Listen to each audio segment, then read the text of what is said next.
June Campbell, who is the founder of Campbell Christian Academy in North Dallas, joining us this morning. I was just up your way a couple days ago, June, and thank you so much for being on with us here in Houston. We sure appreciate it.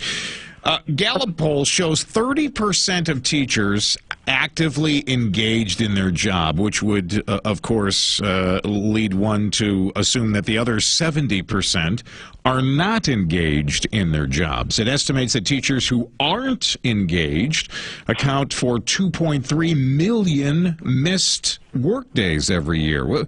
Have you found this to be the case at Campbell Christian Academy? Oh, absolutely not. Absolutely not. And I think that teachers across the board basically are sincere about what they do, but they can't teach when they're not prepared to teach and haven't been taught properly how to teach. And also, you can't teach when your students aren't prepared. You know, the kids, I know because I taught in the high school for 10 years in the public school. And the kids would come in every year, terrible readers, terrible writers, terrible spellers, and you're expected to do your job, but you can't because you don't have students who have anything in their toolbox. Why are these students so unprepared for reading and writing and arithmetic? I mean, they obviously didn't get that from the schools they were coming from, yes?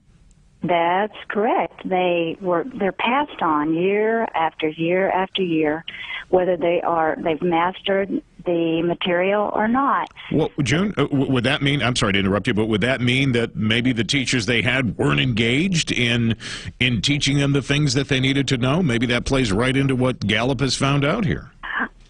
Not necessarily, because I think more than that the fact is that the teachers are not being allowed to teach the way that works, the old-fashioned way. For example, reading. In today's society, the teachers are having to teach by what's called the sight method, and that is all wrong. Phonics is the way to learn. At our school up here in North Dallas, I have taught over 10,000 children how to read in the last 30 years, and I've done it by phonics.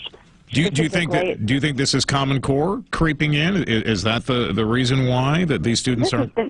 Well, I think that it is. That's part of it, but this has been going on a lot longer than that. This has been going on ever since way back in the 1950s when they threw out phonics.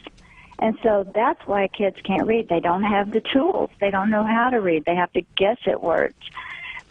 And it's the same principle with math. You have got to know the basic facts. Right. No, I agree.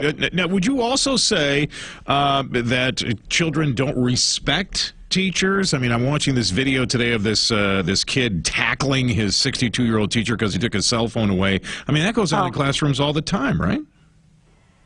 Well, I think in some schools, apparently it does, because we see that. I don't think we see that as often as we would think. However, I guess I might be living in a sheltered situation because of the fact that we have a one-room schoolhouse. We have 5 teachers to 33 kids, and our students are very disciplined children, and they are kids who really, really want to learn, and we have parents whose kids really, really want to learn. But I do know that the 10 years that I spent teaching in high school, it was a miserable time. I equated it to doing time.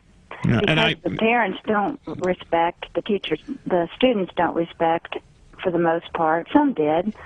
June, I agree with you, and I think that has a great deal to do with the engagement of any teacher as to whether or not the parents are involved and whether or not they can, exert the proper discipline. June, I got to wrap it up, but I want to thank you for coming on with us. And Campbell Christian Academy sounds like a good place, a place that I would be happy to send my child. I appreciate the good work you're doing. Thank you so much for having me this morning.